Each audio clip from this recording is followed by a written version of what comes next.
मसाइल हैं वो बहुत हद तक रिकवर हो चुके हैं, यानी कि वो रिकवरी की तरफ जा चुके हैं और उनका मसला है अब थोड़ी रह गया। अब आप मेरे पास एक पेशेंट ले रहे हैं, मतलब ये नहीं मैं कह रही कि आपके साइकोलॉजिकल रिपोर्ट में या काउंसलिंग की रिपोर्ट में कोई सीवियर डिप्रेशन वाला नहीं आ सकता, सीवियर डिप्रेशन वाला आ सकता है, लेकिन फिर उसका प्रॉब्लम क्या हो सकता है कि उसके मार्क्स जो है वो एकदम से डिडक्ट हो गए हैं। या आपने देखा होगा कि जब गवर्नमेंट ने ईद से पहले एकदम से लॉकडाउन अनाउंस किया था, और उससे पहले किसी को नहीं था पता, बल्कि दोपहर को अनाउंस किया था कि जी अब 4-5 दिन के लिए जी सारी शॉप्स बंद है, बाजार बंद है, सब बंद है, किसी को नहीं था पता। अब आप देखें वो एक सिचुएशन थी बहुत से लोगों के लिए जो जिन्होंने ईद के लिए जो मतलब स्पेशली जो बाजारों में लोग काम करते हैं, जो छोटे ट्रेडर होते हैं, कि उन्होंने बहुत सा सामान होता है जो ईद के लिए खरीदा होता है कि शायद वो ईद के मौके पर उसको ज्यादा अच्छी तरह से सेल कर सकेंगे।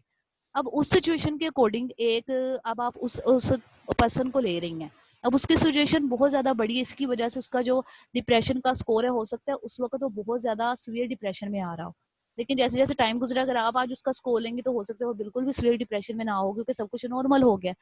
तो लेकिन जब हम काउंसलिंग की रिपोर्ट लेकिन हम क्लिनिकल में देखेंगे तो क्लिनिकल में सीवियर डिप्रेशन की जो हिस्ट्री होती है ना वो भी बहुत ज्यादा आप ये कह लें कि हार्श होती है, कि आहिस्ता आहिस्ता घर वाले तवज्जो नहीं दे रहे, या अल्लाह ना करे किसी लव्ड वन की डेथ होगी। अब लव्ड वन की डेथ यानी कि पेरेंट्स की, बहन भाइयों की, या हस्बैंड की, वाइफ की, बच्चों की, इन सब की डेथ जो है वो एक आप पे लॉन्ग टर्म इम्पैक्ट छोड़ के जाती है, और वो पोस्ट ट्रॉमेटिक के साथ साथ डिप्रेशन उसका अलग तरह का होता है, वो फिर क्लिनिकल में आ जाता है। आप क्लिनिकल सेटअप से पेशेंट ले सकते हैं, लेकिन आपने फिर ये देख लेना है कि आप वो पेशेंट लें या वो क्लाइंट्स लें जिनकी अगर कोई सीवियर प्रॉब्लम थी तो वो काफी हद तक अब ठीक हो रहे हैं। ठीक है आयशा? आयशा कहाँ चली यस गई आप? मैम, ठीक है मैम, मैं यही हूँ। जी जी। अच्छा चलें आयशा, अब आपकी रिपोर्ट ही चेक कर लेते हैं। मैम मेरी रिपोर्ट रहने दे, मुझे मैंने देख ली है। नहीं मैं वैसे ही बता रही हूँ ताकि सब बच्चों को एक दफा अंदाजा हो जाए, आपकी यहाँ पे कोई मिस्टेक नहीं थी, ठीक ही था सब कुछ। यहाँ बस यही था, मैंने आपको बताना था कि हमने जो इन्फॉर्मेंट के अकॉर्डिंग आपने ये बातें बिल्कुल ठीक लिखी हैं, बस आपने इसको पैराग्राफ के फॉर्म में लिखना है। जैसे आपने यहाँ पे एंटी सोशल लिखा है, या वो पर्सन आपके पास आके बोल रहा है कि वो एंटी सोशल है, तो अब हो सकता है कि एंटी सोशल उसके अकॉर्डिंग कोई और चीज हो। अब आप एक प्रोफेशनल हैं, आप एक एजुकेटेड लोग हैं, आपको उन चीजों का ज्यादा डीपली पता है, फिर आप उससे पूछेंगे आप एंटी सोशल किसको कह रहे हैं। हो सकता है वो किसी आम सी बात को या गाली देने को, किसी छोटे बच्चे को मारने को एंटी सोशल कह रहा हो, और हमारे अकॉर्डिंग एंटी सोशल काफी एक बड़ी टर्म है। ठीक है, तो आपने उसको लेमैन यस। लैंग्वेज में लिखना है, ठीक है। फिर उसके बाद यहाँ पे मैंने आपको बता दिया था, समझ आ गई थी, बाकी आपका ठीक था, ये सब कुछ भी ठीक था। हाँ बाकी बाकी तो आपको समझ आ ही गई होगी। फिर मैंने आपको ये भी यस मैम। बताया से आपने सारी चीजें एक दफा, ये जो मैंने बताया था कि आपने पहले एक दफा इसको मेंशन कर देना, ये बच्चों बाकी लोग भी देख लें, ये तकरीबन सबकी रिपोर्ट में ही ये मिस्टेक थी। ठीक है, ठीक है मैम। उसके बाद आपने ये इस तरह से पैराग्राफ जो मैंने ऐड किया है, इस पैराग्राफ का बेसिकली कहने का मकसद ये है कि इंटरव्यू के स्टार्ट में आप जो भी पैराग्राफ देंगे तो एक्चुअली वो पैराग्राफ हमें ये बता रहा होता है कि हमने इंटरव्यू मैम आपने कंडक्ट मेरा मेंशन किया हुआ है कि मैंने एमएमएससी 2 बार लिखा है, तो आपने जो फॉर्मेट दिया था ना उसमें भी 2 बार था, वो इसलिए गलत। मैंने 2 बार मेंशन नहीं नहीं किया वो है। पता क्या हुआ था, एक दफा ऊपर लिखा हुआ था एमएमएससी, शायद वो कई बच्चों ने ऐसा ही किया, बच्चों शायद उन्हें भी नहीं समझ वो आया। आपने 2 बार आपने लिखा हुआ था ना 2 बार, इसलिए हमने भी 2 बार लिखा था। चले कोई बात, सिर्फ आपने 2 बार लिखा था लेकिन बाकियों ने तो एक एक दफा ही लिखा था, पता नहीं चला होगा बच्चों को, कोई बात नहीं, इस तरह की मिस्टेक हो जाती है, बस ये मिस्टेक नेक्स्ट ठीक ना है हो। मैम। और एमएमएससी ओके मैम। में जैसे आपने पहले लिखा था ना हेडिंग्स में, तो हेडिंग्स में नहीं लिखना, वो मैंने आपका इकट्ठा कर दिया था, आपने इस तरह सब अपने बच्चों ने पैराग्राफ में ही लिखना है। ठीक है, फिर उसके बाद ऑब्वियसली हमें टेस्ट का इंट्रोडक्शन देने की कोई जरूरत नहीं है, और उससे पहले कोई टेबल बनाने की जरूरत नहीं है, बस हमने डायरेक्ट अपना क्वांटिटेटिव और क्वालिटेटिव दे देना, जैसे ये मैंने बाद में कर दिया। आपने ये लिखा हुआ था, आपने इससे पहले भी एक टेबल दिया था, बस मैंने वो टेबल कट किया। ठीक है, ठीक है मैम। अब बच्चों यहाँ पे ये आप सही है सारा आपका।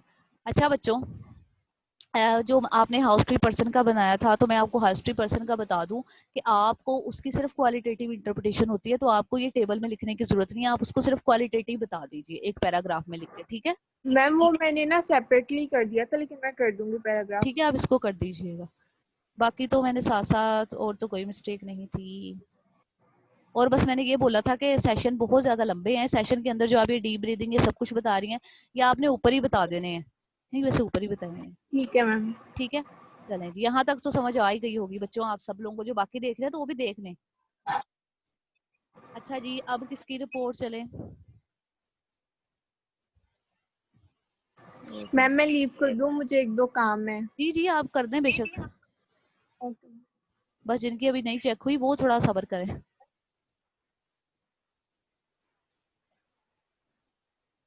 मैम जी जी। आपने मेरी ठीक करके वापस सेंड की थी। कौन बोल रहा है बच्चों? आवाज मुझे मैम पहचान एक नहीं लग रही। तरह इकरा, आपकी रिपोर्ट जो है वो एक्चुअली आपने मुझे पीडीएफ में सेंड की थी। पीडीएफ में मैं उसके अंदर कोई भी ठीक नहीं थी कर सकती, लेकिन मैंने उसको सारी को देख के जो कमेंट्स थे ना वो नीचे दे दिए, तो आप उसको ठीक करके एक दफा मुझे वर्ड में दिखा दीजिएगा, ठीक है? ठीक है मैम। कमेंट्स के ठीक है, अकॉर्डिंग ओके। ठीक करके दिखाइएगा, कमेंट्स के अकॉर्डिंग, ठीक है? Okay ma'am.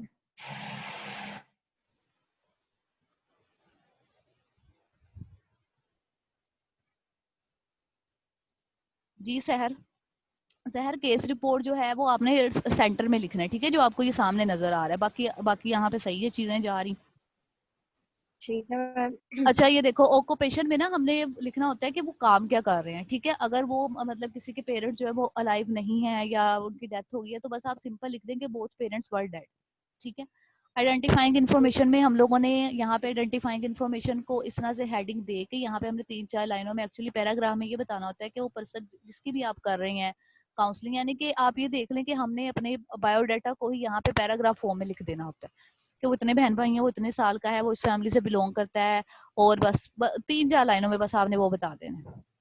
और रीजन ऑफ रेफरल आपका सही था, ठीक है? Reason of source of referral भी अब अच्छा, यहाँ पे भी आपकी भी यही थी जो आयशा की थी मिस्टेक। बहुत बच्चों ने इस तरह से किया हुआ था कि जब हम, जैसे आपने अकॉर्डिंग टू इन्फॉर्मेंट लिखा है ना पैराग्राफ की फॉर्म में, ही इज डिप्रेस्ड या जो भी है, इसी तरह जो क्लाइंट के अकॉर्डिंग बातें हैं ना क्लाइंट की, वो भी आपने पैराग्राफ की फॉर्म में बतानी है, इस तरह से बुलेट्स में या हेडिंग देके नहीं बतानी।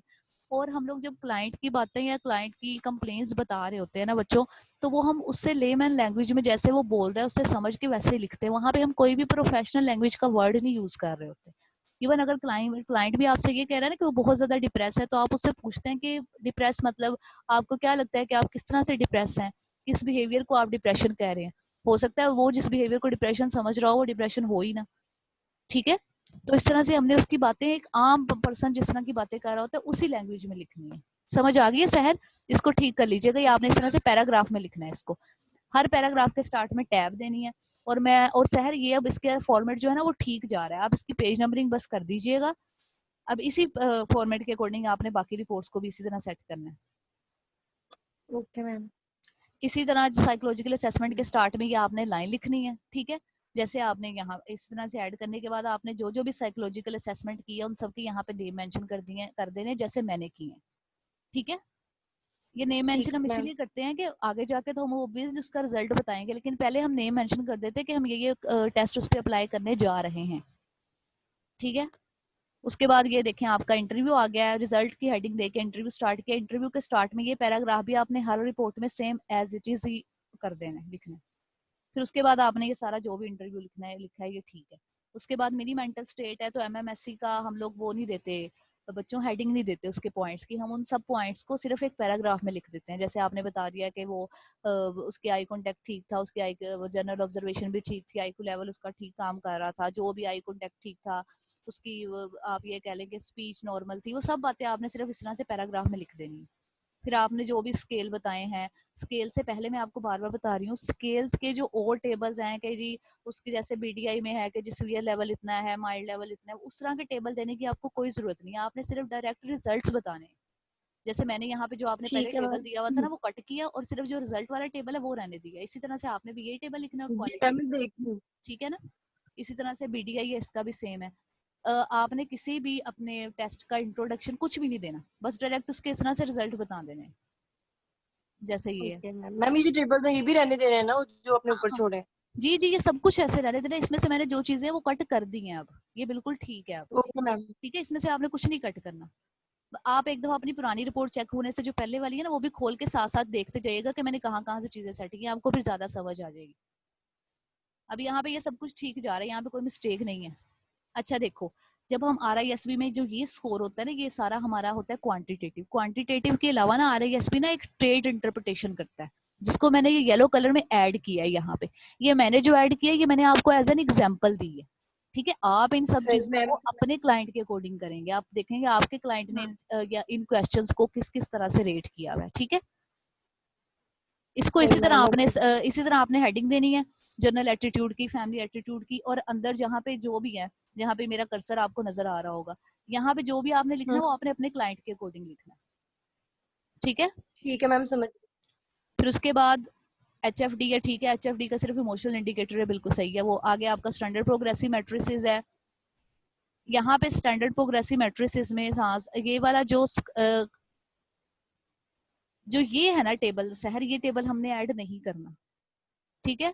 जो ये आपको टेबल नजर आ रहा है, इस टेबल की बजाय ना आप सिर्फ ये लिखेंगे कि उसके परसेंटाइल क्या आया है, उसका ग्रेड क्या आया है, और परसेंटाइल ग्रेड क्या, और उसके स्कोर टोटल कितने थे, क्या स्कोर आया था उसका, ठीक है। 45 था, 75 था, 35 था, जो भी था। ये ABCD, ये रा स्कोर, एक्सपेक्टेड स्कोर, इन सबको आपने ऐड नहीं करना अंदर, ठीक है सहर। मैम बस टोटल स्कोर डाल देना है। परसेंटाइल डालना है आपने, ग्रेड डाल देना और टोटल स्कोर डाल देना, परसेंटाइल ग्रेड, ओके मैम, ठीक ठीक है। है। ठीक है, उसके बाद क्वालिटेटिव एनालिसिस का आपने ठीक लिखा है, आपने आगे केस फॉर्मुलेशन है, ठीक है, ये भी सही है, ये आगे पीछे हो जाते हैं बच्चों। यहाँ पे आपने क्लाइंट का नेम अभी बड़ा सेट मेंशन किया किया था हुआ था, मैंने। वो सेट किया था, वो शायद दोबारा से खराब हो गया, चलिए कोई बात नहीं, इसमें हाँ से मैम, सेट करना चाहिए। ओके मैम, हाँ, मैं ठीक केस कर। मैनेजमेंट रिकमेंडेशन में। अब आपने देखो यहाँ पे डायरेक्ट टेक्निक्स बताई, आप ये भी बताएं ये टेक्निक्स किस थेरेपी के अंडर आ रही है,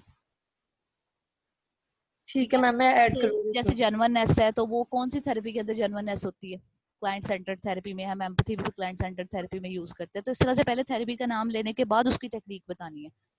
आगे सेशन है, सेशन आपके ठीक थे लेकिन बहुत ज्यादा लंबे थे, यहाँ मतलब थोड़ा सा ब्रीफ थे, कुछ बहुत लंबे थे। उसके बाद आपने मैम मैं कंक्लूजन, उसके बाद जो कंक्लूजन होता है ना, सब बच्चे एक दफा सुन ले।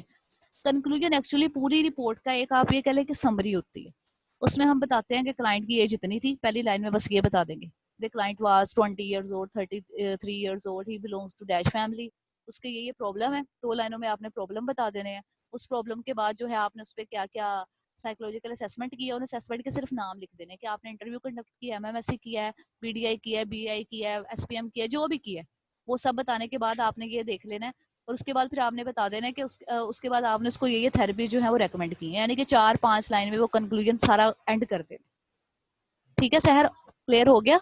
मैम क्या मतलब कंक्लूजन में क्या उसकी इंट्रोडक्शन लिखना है, नेम एज और जितने मैं उसके बताती सिबलिंग्स हूँ है वो सब। मैं बताती हूँ, ओके, नहीं नहीं, कंक्लूजन में ना आप पहली लिख लाइन में लेंगे ना, बस। जी जी, आप फर्स्ट लाइन में कंक्लूजन में लिखेंगे कि माई क्लाइंट वाज, मतलब जितनी भी उसकी एज है, 33 इयर्स ओल्ड, मेल है, फीमेल है, या जो भी है, ठीक है। ये एक लाइन हो गई। फिर आपने बाद में उसके बताना है कि ही वाज, मतलब उसकी जो प्रॉब्लम्स थी, क्या प्रॉब्लम थी उसकी, एक लाइन लिखने के बाद 2 लाइनों में उसकी प्रॉब्लम्स बता देनी है, ठीक है। प्रॉब्लम्स बताने के बाद आपने उसे बताना है कि आपने उस पे कौन, उसकी प्रॉब्लम को देखते हुए आपने उस पे कौन कौन से टेस्ट अप्लाई किए, उन टेस्ट के सिर्फ नेम लिख देने, ठीक है। टेस्ट के नेम लिखने के बाद आपने बताना है कि टेस्ट के रिजल्ट्स के अकॉर्डिंग फिर आपने उसको ये थेरेपीज जो है वो सजेस्ट की है, उन थेरेपीज के सिर्फ नेम लिख देने, कि CBT की है, रियलिटी थेरेपी की है, आप ये कह लें कि साइको एजुकेट किया उसे, बस, ठीक है। समझ आ गई सहर, जी मैम। क्लियर हो गया अब, इसमें अच्छा से मैम, कुछ, फर्स्ट जी जी जी मैम पूछिए। समझ आ गई। फर्स्ट में क्लाइंट की एज लिख देनी है, फिर उसके जो प्रॉब्लम्स है वो हमने हाँ देखने हैं, जी फिर जी प्रॉब्लम्स को देखते हुए कौन से टेस्ट अप्लाई किए हैं वो लिखना है, और जी, जो उन टेस्ट का रिजल्ट है वो ब्रीफली लिख देना है कि मतलब उसको रिजल्ट्स देखते हुए बेशक आप ये। ना भी लिखे, रिजल्ट्स बताना नहीं है, बस आपने ये बता देना है कि अकॉर्डिंग टू द रिजल्ट्स आपने उनको देखते हुए ये टेस्ट अप्लाई किया, रिजल्ट्स यहाँ पे दोबारा नहीं डिस्क्राइब करने, वो ऊपर हैं, वो बस वहीं पे देख लेने हैं उन्होंने। ठीक है मैम, और लास्ट पे क्या करना है? लास्ट लास्ट लाइन में में बस क्या ऐड आप करना है? लास्ट लाइन में आपने ये बता देना है कि आपने उसको ये थेरेपी सजेस्ट की है, CBT, REBT, जो भी आपने किया है। सजेस्टेड थेरेपी, ओके मैम, जी जी थैंक जी, यू। यहाँ पे समझ आ गई, अब मैं इसको कर दूं क्लोज। जी मैम। ओके बच्चों, बाकी लोग भी अपनी अपनी रिपोर्ट्स देख के उनको ठीक कर लीजिएगा। और एक्सक्यूज मी मैम। जी जी जी, मैम आपने रिपोर्ट चेक करनी थी, आप कह रही थी, तो वो हम सबकी कर लिया आपने चेक? नहीं नहीं, सबकी नहीं की मैंने, अक्सर आपकी नहीं की, मैंने आप लोगों को सबकी सेंड कर दी है, जिन जिनको मैंने सेंड किए हैं वो जरा अपनी रिपोर्ट्स खोल के पढ़ें। पढ़ने के बाद अगर उनको कुछ नहीं समझ आ रहा तो वो नेक्स्ट क्लास में मुझसे पूछ ले, ठीक है अक्सा, ठीक है मैम। ठीक है। ठीक है मैम। और लेकिन नेक्स्ट, मैम मुझे मेल नहीं आई आपकी, मतलब फिर आपने मेरी चेक नहीं की मैंने होगी। आपकी चेक चेक कर लिया, आपको मेल भी आ गई, जरा दोबारा देखिए। चलिए ठीक है मैम, मैं देख लेती हूँ। और एक बात और बच्चों, आपकी रिपोर्ट्स के अंदर अगर एक भी मिस्टेक हुई दोबारा से, मैंने अब रिपोर्ट सिर्फ फाइनल रिपोर्ट ही एक दफा चेक करनी है, तो आप ये भूल जाइए कि अगर आपको उसका कोई मार्क मिलेगा। समझ आ गई है, इसीलिए जरा बी केयरफुल। अच्छा बच्चों, यहाँ पे मैं आपकी क्लास जो है वो एंड करने लगी क्योंकि मेरी दूसरी क्लास स्टार्ट हो गई है।